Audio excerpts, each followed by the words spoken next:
Titan family, welcome to your 2024 Convocation.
Please join us in welcoming Kenya Perezgil.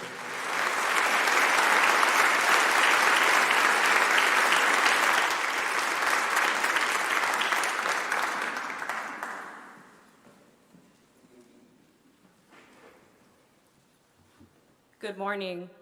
I am wearing a ribbon skirt, which has many significant meanings for Indigenous people.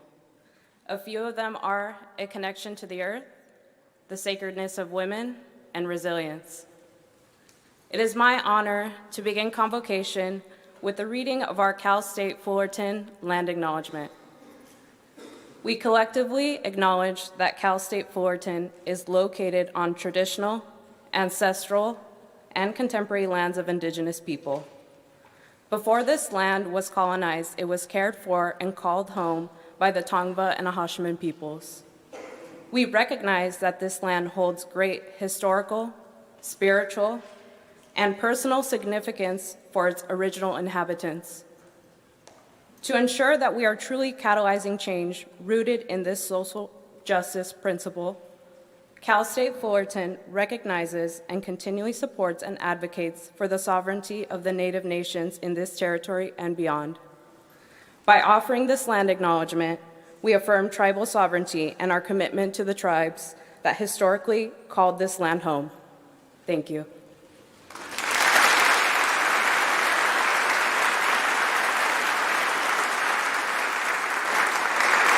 Please welcome Dr. Matt Jarvis, Chair of the Academic Senate and Associate Professor of Political Science.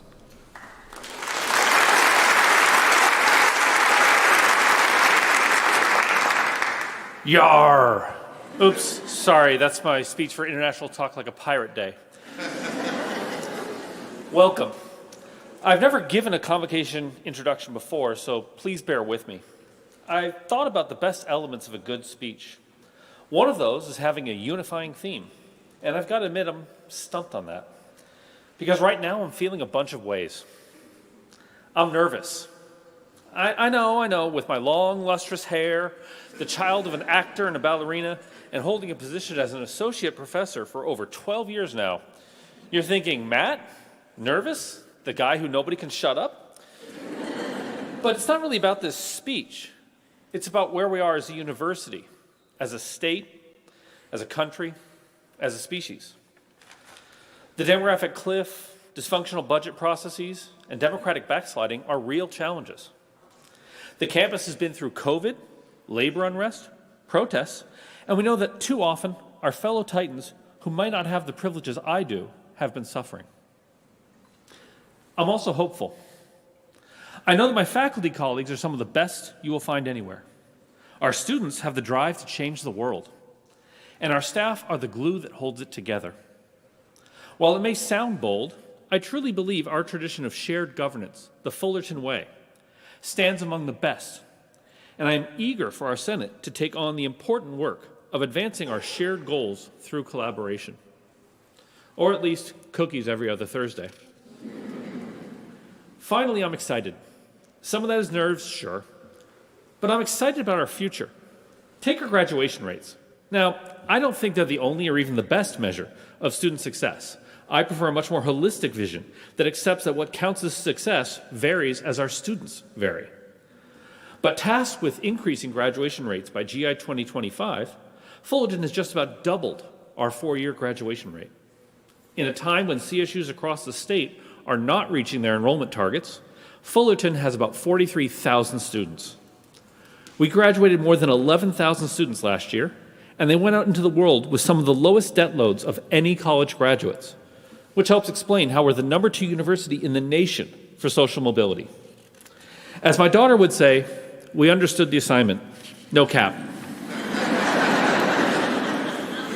Now to bring it all together, remember the thing about a unifying theme? That's foreshadowing, and this is a callback to it. These are hallmarks of a great speech. I'm nervous, I'm hopeful, and I'm excited to be welcoming a new president to Cal State Fullerton. Change is always scary, and I already ran down a list of the challenges that we face. But I'm truly hopeful and excited that our commitment to our mission is going to match well with the experience and character that he brings to the table. I really do think that he can help us heal and mend, because a healthy Cal State Fullerton, there are simply no limits to what this place can do, nor the amount of good that we can do. And with that, I'd like to welcome to the stage Provost Amir Dabirian.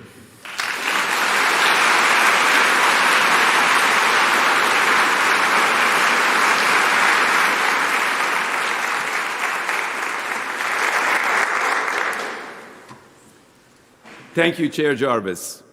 Welcome back, Titans, to a new academic year. I am Amir Dabirian, and I'm honored and privileged to serve as your Provost and Vice President of Academic Affairs. Before we dive into this year's journey, let's extend a warm Titan welcome to our new faculty, staff, and President, Dr. Rochon. Let's give him a round of applause.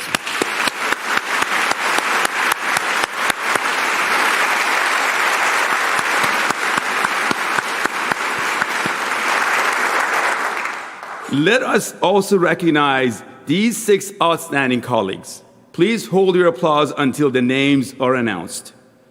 Outstanding Professor Paul Stapp.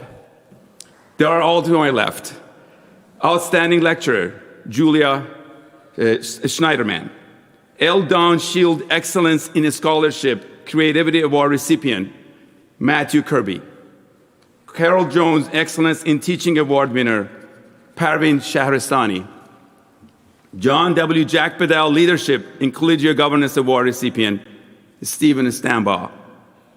And Titan of the Year, Elizabeth Liz Morales. Let's give it.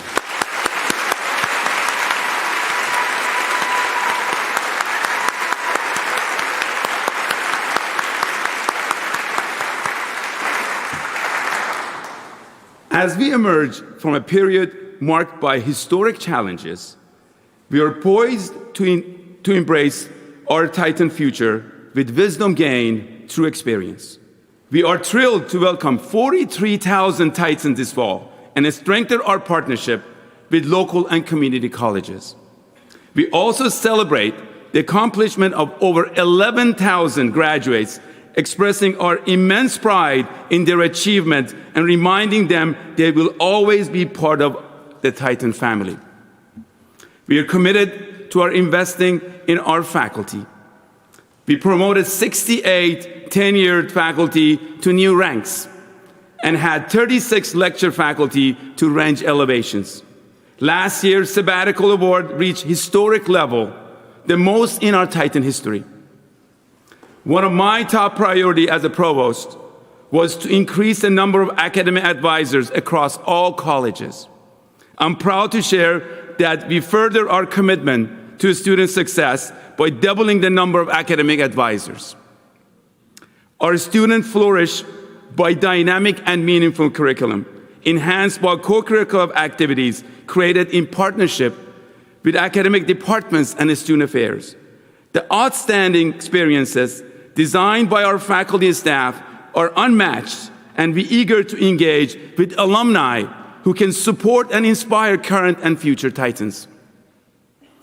Equally crucial is our success of our staff, who are integral to our community, as all of our staff are educators. They are often the first faces our students encounter, and their dedication is the heartbeat of our campus. We could not achieve our goals without their amazing support. The President and I, along with so many others on campus, are dedicated to working together to enhance the success of our Black students. This year, we are launching new initiative aimed at advancing Black student academic success. Guided by the insight of college deans, Black faculty, staff, alumni, and most importantly, Black student leaders, these initiatives will be supported by a recommendation from the Chancellor's Office report on Black student success. We identify leadership to spearhead this transformative effort in collaboration with Dr. Don Person, special faculty advisors, and the Black Student Success Committee. With the appointment of Dr. Patience Bryant, our inaugural executive director for Black student academic success, we are embarking on a journey to create a supportive infrastructure that meets the Black student unique needs and aspirations, ensuring the success within our educational environment. The success of our community, student and faculty and staff, depends on collective effort to achieve goals outlined in our strategic plan. Let this year be where we elevate collaboration and care among faculty, students, staff, driving us to our shared goals. Let us fulfill our promise to impact society positively through programs, research, and creative activities, and community engagement that reflect the Titan values of transformative education. Let us continue to be the first choice destination for both graduate and undergraduate students.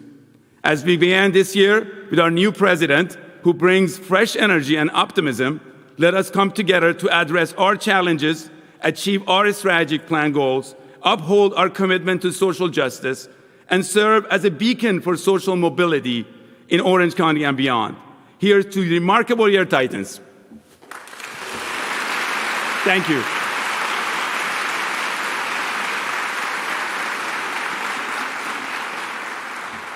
And now it's my honor and pleasure to introduce ASI President Joe Morales.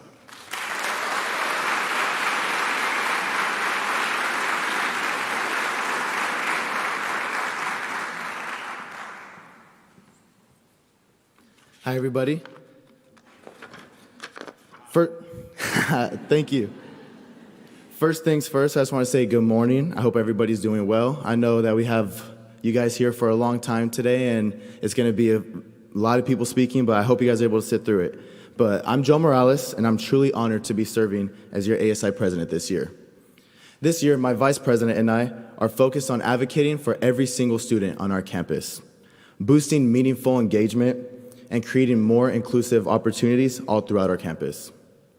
Our outstanding ASI student leaders and board members, many of whom are here today, have spent all summer training, learning, and gearing up to advocate for students and collaborate with university leaders. And I'm so excited to see everything that our team is going to accomplish. Please allow me to introduce our other two ASI leaders who are helping me lead ASI this year. ASI Vice President Suzette Morales and ASI Board of Directors Chair Gavin Ong.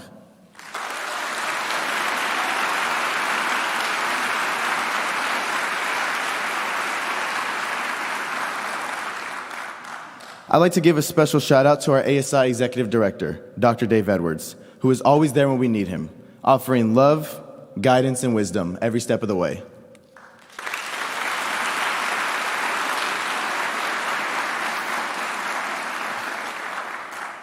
We're beyond excited to kick off this new year, especially in partnership with President Rochon. I'd like to take a moment to personally express my gratitude to President Rochon, who has treated me and our entire student body like family from the moment he stepped foot in Fullerton. We've already had so many great meetings with him, And from our very first conversation, he made it clear. He is determined to create opportunities for every single Titan, and I'm so excited to see what we can achieve together. With the right support, care, and direction, there's no limit to what we can do. I truly believe Fullerton is the best CSU that there is. And like President Rochon has said in the past, our students are the future leaders of our world. As ASI student leaders, that's why we're here after all. We want to make this world a better place in ways both big and small. A perfect example is our proposed ASI Student Wellness Initiative. For 2 years now, we've been pushing this student-centered, student-driven wellness improvement on campus. In a study in 2021 conducted by the American College Health Association on our Cal State Fullerton students, we know that half of our students are struggling with stress. A quarter of our students are suffering from anxiety, sleep deprivation, and depression. I believe that it's critical that we all come together as faculty, staff, and students to make sure that we address these wellness challenges. And we're so excited to be able to work with President Rochon and the campus on this effort. As I wrap things up, I just want to say how extremely humbled and honored I am to be here. I want to thank my amazing and selfless parents who are watching this stream right now, who sacrificed so much so I could stand here today. I love you, Mom and Dad.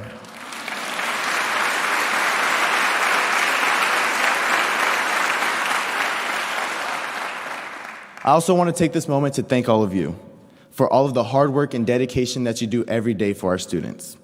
No matter where you work or what part of campus you represent, we are all here because we care about our students so deeply.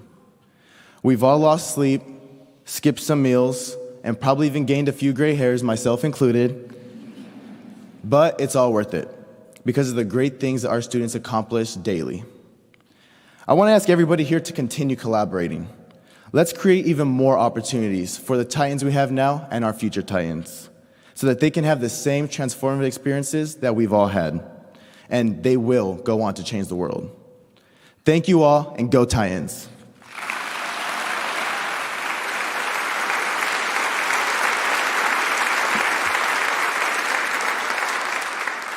It is now my honor to welcome to the podium Sue Swarat, the Senior Associate Vice President for Institutional Effectiveness and Planning.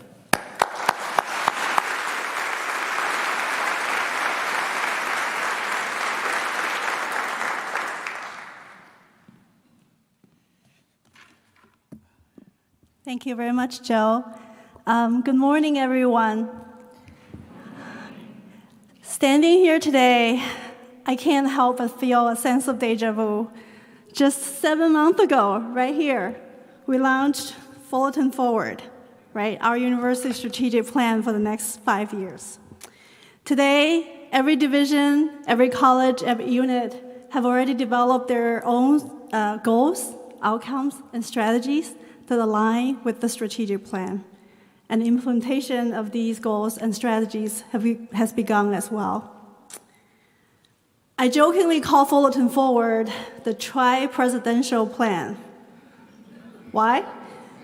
Because the strategic plan was developed, launched, and implemented under 3 different presidents.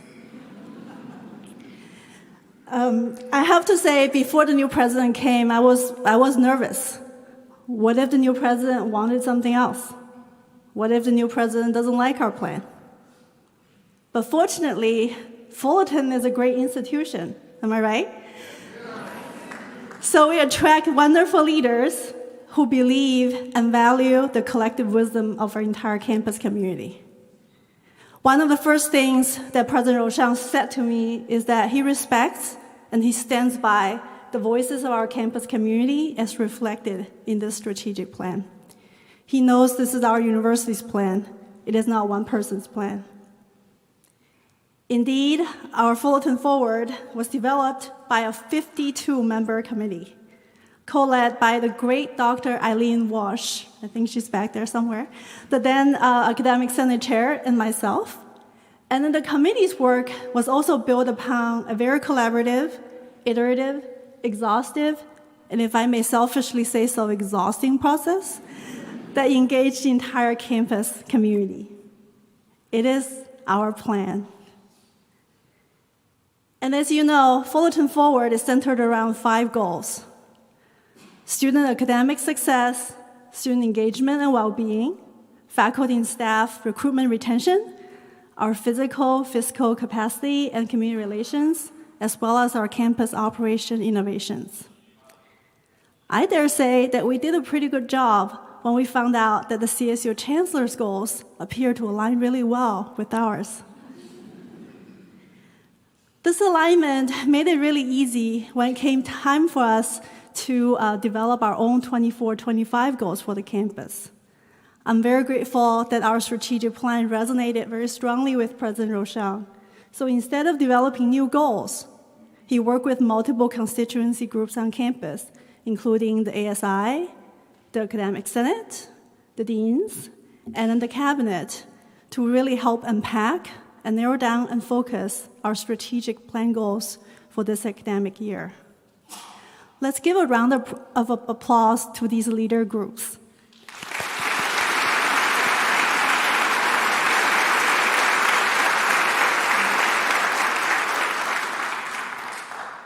I will now turn to the best person to unveil our 2024 to 2025 goals for the campus, President Rochon.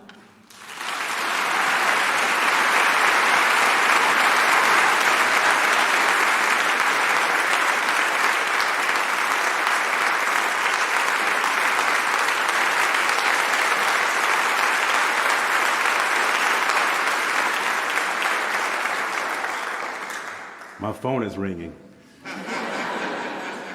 I don't know who this is, but this is not the right time. Good morning, everybody. Good morning. One more time, good morning. Good morning. It is such an honor. It is a pleasure. It is an amazing day for me. I woke up this morning, you all, and I tell you, I've been here almost 2 months, and I have been waiting for some rain to happen. I was like, it is not raining in Southern California. And then God said, son, I'm gonna give you a few drops today. I want to begin by thanking 2 people in particular. Before I do, let me thank the Convocation Committee. There have been so many people working all across campus to make this day occur, and they have been behind the scene. They have been working in a meticulous way. They've been putting hours and hours in so that you would be comfortable, but also that you would feel that your time is respected. Time is important to me. So can we give them a round of applause, please?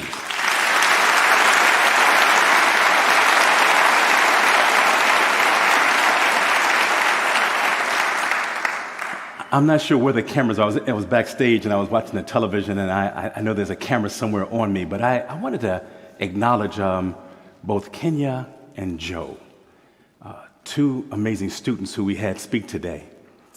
And I want to say that they are phenomenal, as you already know, because they are ours. And I want to just give a shout out to their families, their mothers and fathers who watch them. Now, I know that I don't know them personally. Parents, we haven't had the chance to shake hands and have pleasantries, but I will tell you that I feel as if I know you because I've gotten to know your children. Respectful, kind, deliberate, and excellence. Let's give those parents a round of applause, please.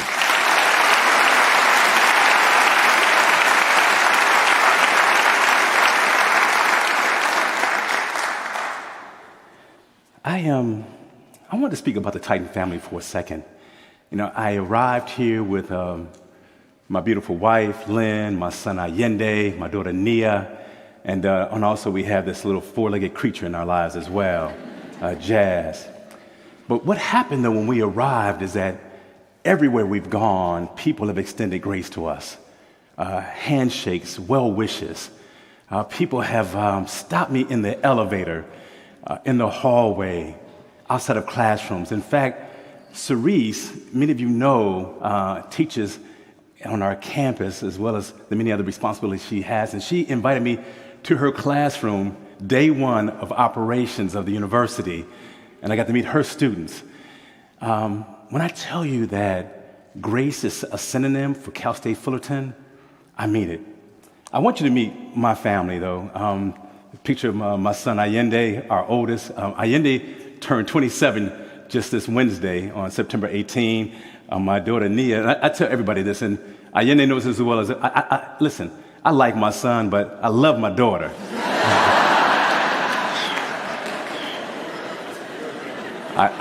Allende, you know I love you, boy. You know I love you. But the person that I celebrate each and every day in our family is Lynn. I want to take a moment just to thank so many of you for extending grace to my wife. Quite often when you serve as an administrator at a university, such as my role, people are seeking me and acknowledging me and providing me with all kinds of affirmation. But I want you to know that some of you said, you smile a lot. And I do. I'm happy. I am so happy. And my happiness begins each day with a prayer and also a greeting from my wife. So I want you all to understand that as I lead this institution with you, I want you to understand that Lynn Rochon is with me, providing me guidance and support each and every day. Give my wife some love, please.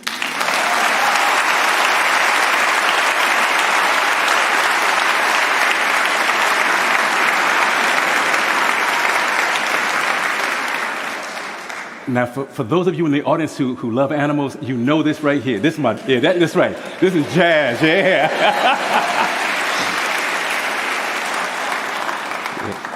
Nia named Jazz and gave him a name with one Z. She said, this is intentional.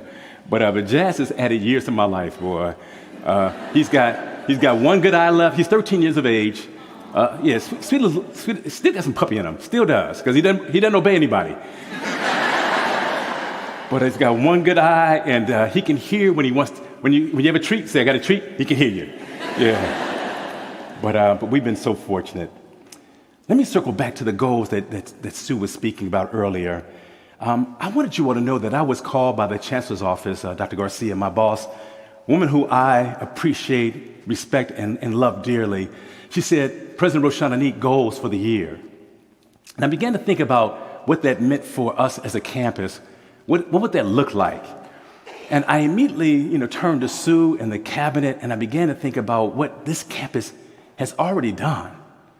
I don't believe you need a new leader coming in with a new vision.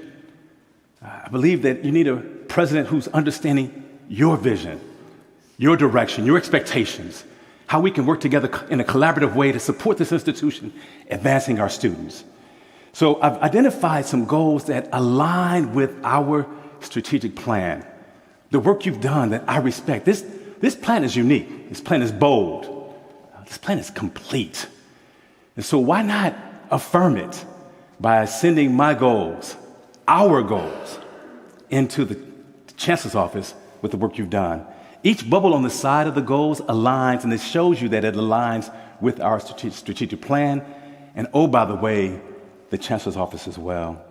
But creating a holistic, equity-focused student success plan is something that I really believe that we all need to be focused on.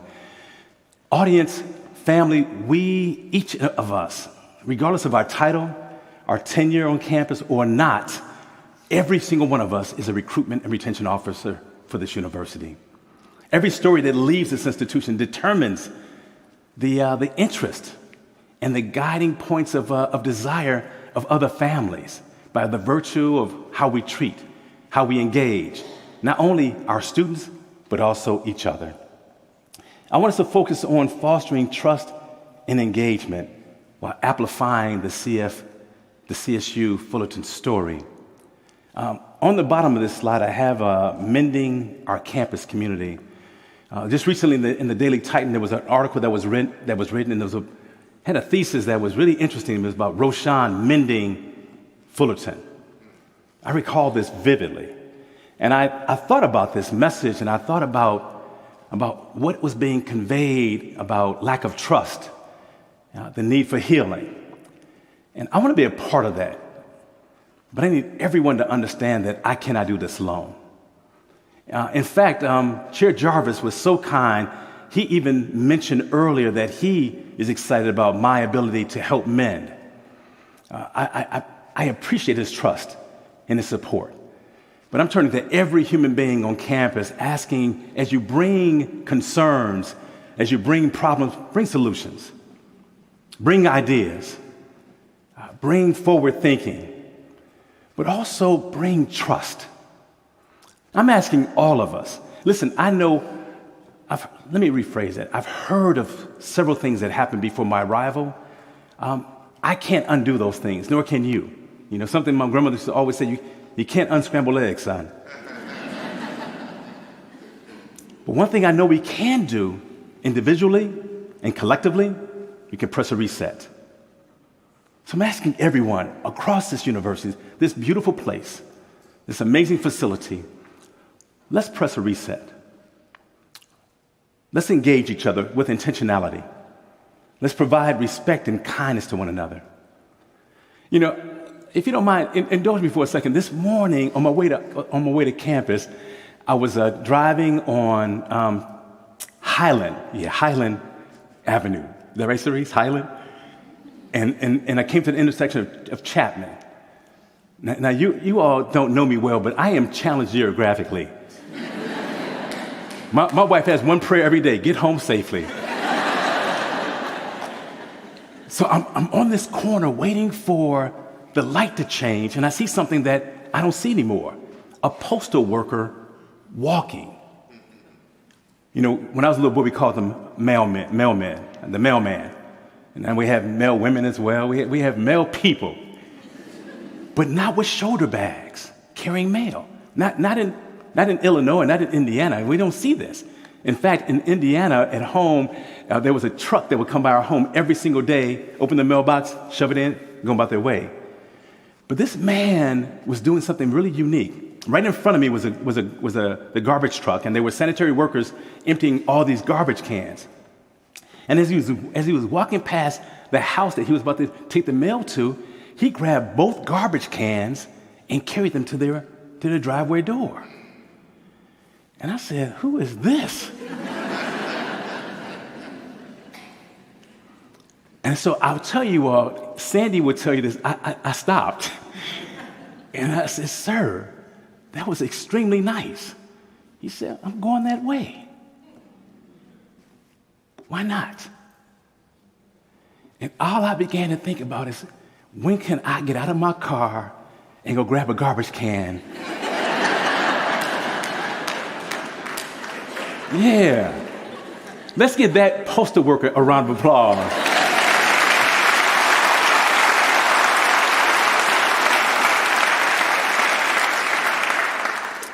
I am not naive, nor am I overly optimistic. I'm a realist. And I do believe that healing and mending begins with intentional kindness. An intentional hello when least expected. Kindness goes a long way. Let's press a reset. Let's begin to heal our campus. The mere fact that a student would write this article should give us all pause, should gather all of our attention. This is our campus. This is our community. This is our space.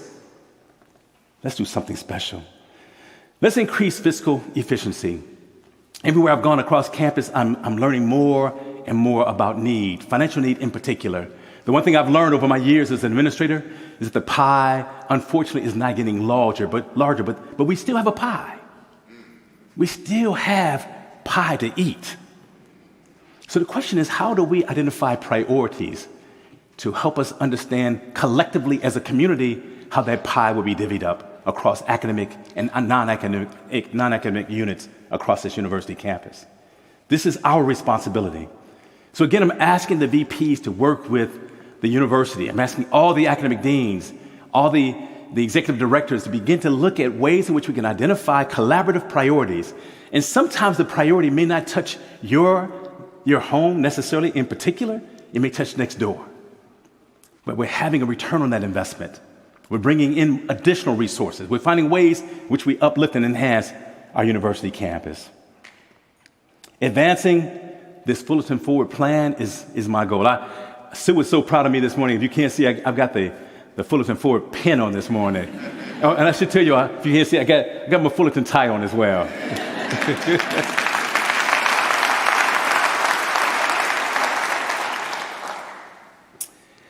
I have been in the West Coast now not even 2 months yet, and I'm still struggling with the time zone. I am still waking up like clockwork every morning at 4 a.m. My daughter Nia just left me yesterday to go be with her brother for his birthday. And Nia called me early this morning. She said, "Baba," she said, I miss you. Are you doing okay? I know you're up. I said, "Baby, I've been up since 4 o'clock." But last week before she left, I woke up about 3:30, and I just could not go back to sleep. And so I decided to get in the car. I went to Nia's room. I said, "Baby, hey, listen, let's go for a ride. Let's go to L.A."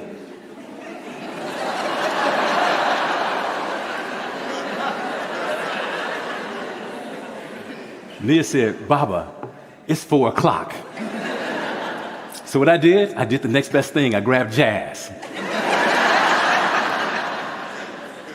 Jazz and I went for a ride, and we went to see the Hollywood sign. I'm a fan of this community, and I've always wanted to see this sign. So I put in Google Maps, just put Hollywood sign, and it took me to the Griffith Observatory. I thought I'd be right there at the sign. I watched the movies, and they're right there. But I did find out you can hike there. I did find out. But I stood there, and it was still dark. I was waiting for the sun to rise.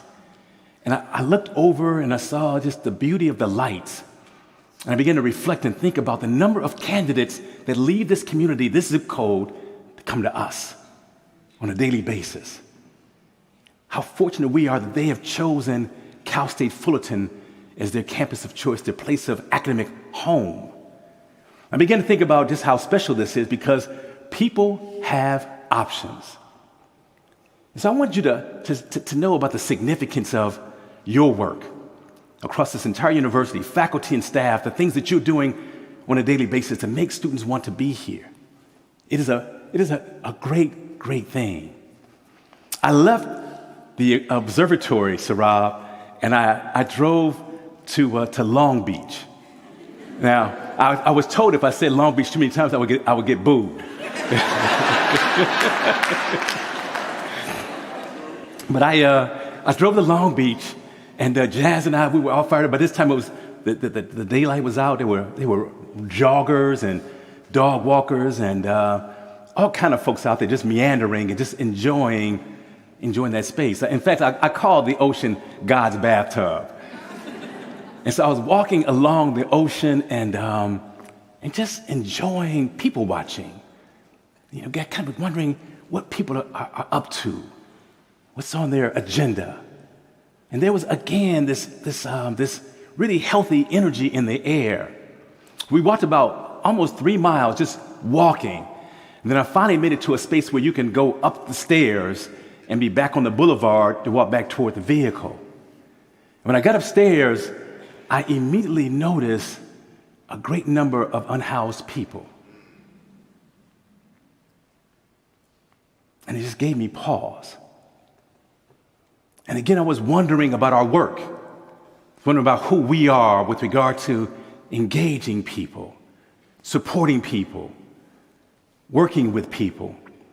I recognize, and I believe this in my heart, that these folks that I'm looking at belong to someone. This is someone's mother, father, sister, brother, uncle. They belong to someone. And surely we cannot go on with our day with not being concerned about these people, these human beings. Even on our campus, as I began my tenure, I've noticed that we have unhoused people. And I'm wondering again, what can we do as a campus? Now listen, family, I'm not naive enough to think that we can create correct every social concern. But I am bold enough to tell you that this university, we can control our footprint. We could do something about this place, this space on this day. We can. We must. Our students are watching us.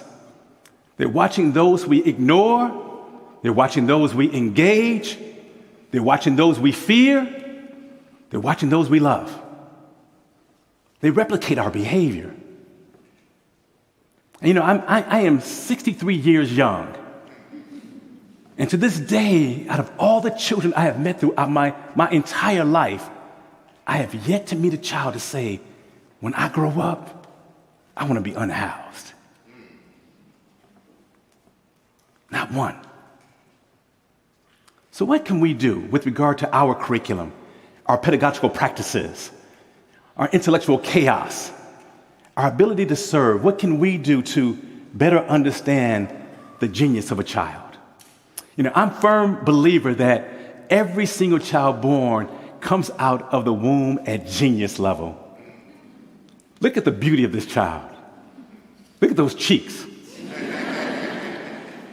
You won't believe this, but I used to be that cute one day. Dr. Brown, long time ago.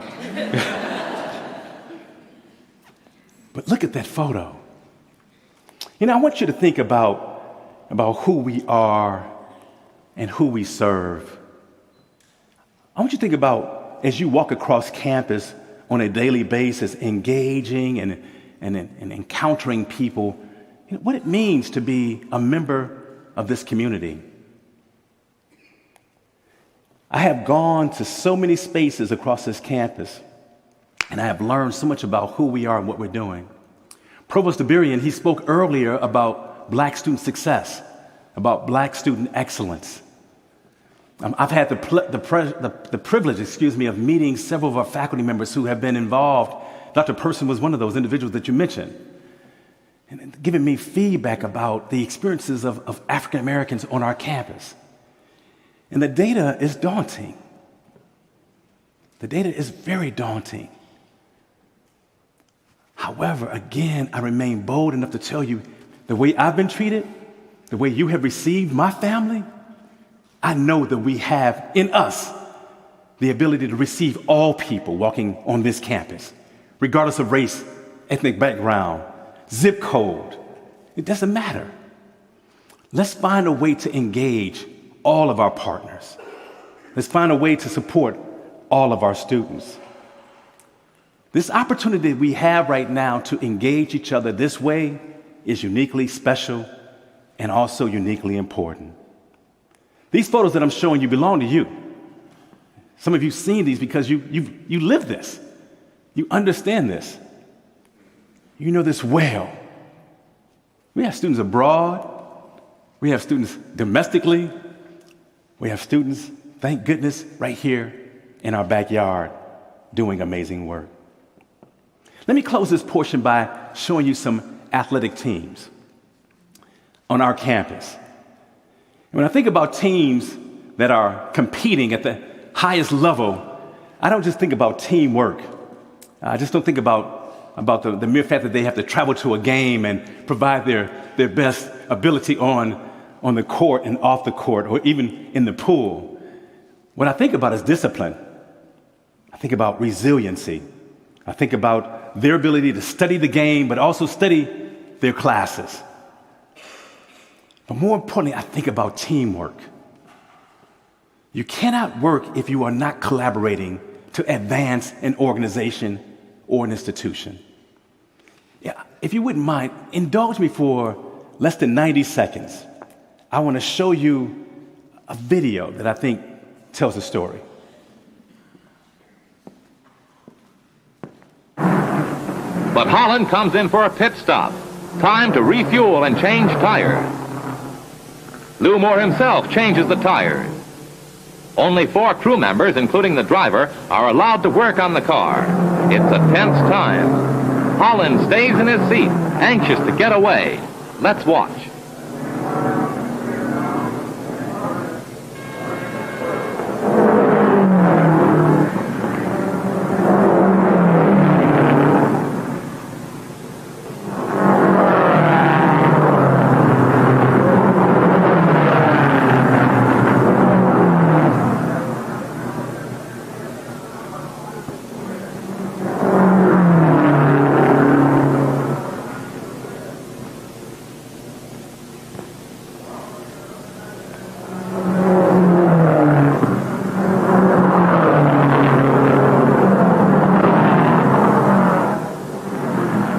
tires are changed at last.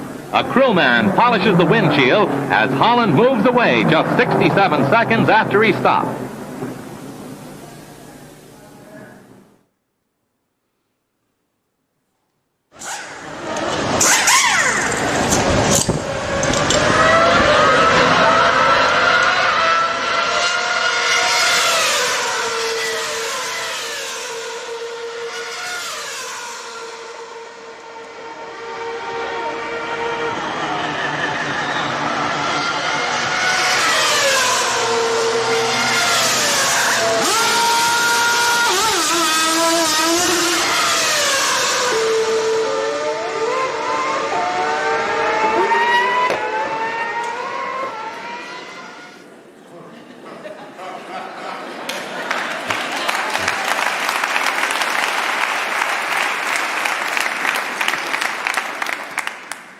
A dear friend of mine, Brian Hempfield, president of Old Dominion, shared that video with me years ago.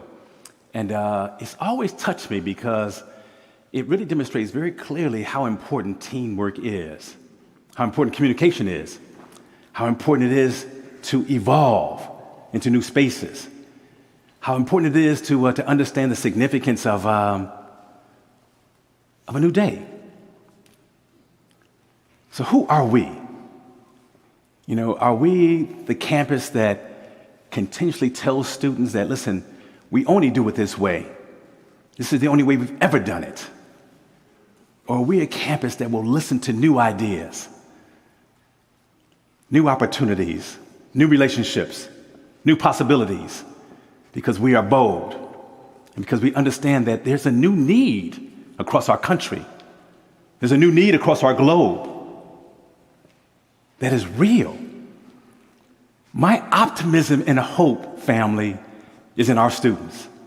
Listen, I am never, ever going to denounce, people my age. We need old folk like me. But my optimism and hope resides in Kenya and Joe and Susie and Gavin and so many other students that I've met across this beautiful campus. That's where my optimism resides. My optimism resides also in non-traditional students. I was in the Dirk the other day, and I met this woman. She was in one of the centers, and I knew she was a non-traditional student because she was a bit older. And she was at the computer doing her work, and I approached her with my hand extended, and she graciously received me. And I asked her more about herself, and she said, "Sir, I'm a returning student. I'm setting an example for my children. I work every day, but I love this place. This degree is what I need, what I want to advance my family. This is who you are. This is what you do. This is what excites me about this beautiful campus." So listen, let me close with a couple of points of pride that I think are important. This campus that I admire from my office window. Listen, I'm looking at this campus from a 10th floor building, and I'm looking at the mountains, and I just cannot believe what I see. And it's not about being on the 10th floor, it's about being able to see. Because remember, I was on the beach, on the ground the other day, and I appreciate what I see. So as you walk across campus, admire what you have created. Admire what's been invested in us. Respect it.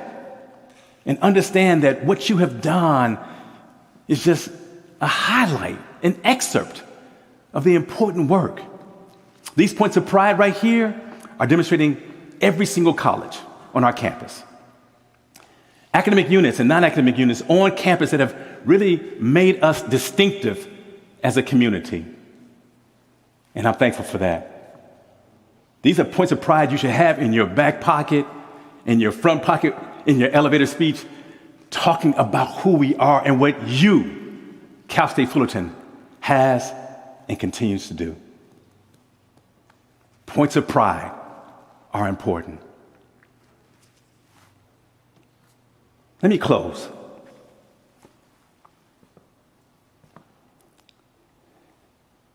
One of the greatest days of a university without question is commencement. One of the greatest moments of a family is watching their loved one walk across that stage, being able to celebrate and recognize all of the sacrifices and hard work. We know that many people are working multiple jobs to make ends meet, so their child and their loved one could do just this right here. You do this.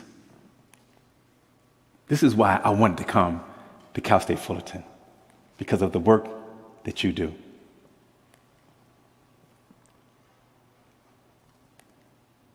I leave you all with this beautiful smile right here, this euphoric expression, saying thank you. I wish you could see this audience the way I see it. I wish you could feel what I feel right now.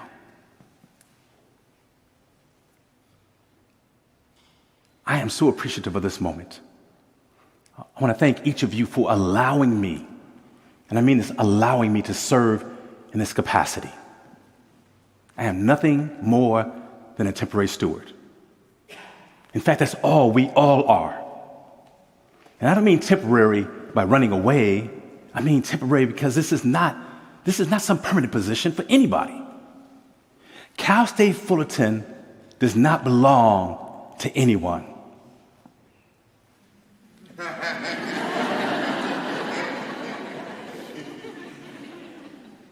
No one.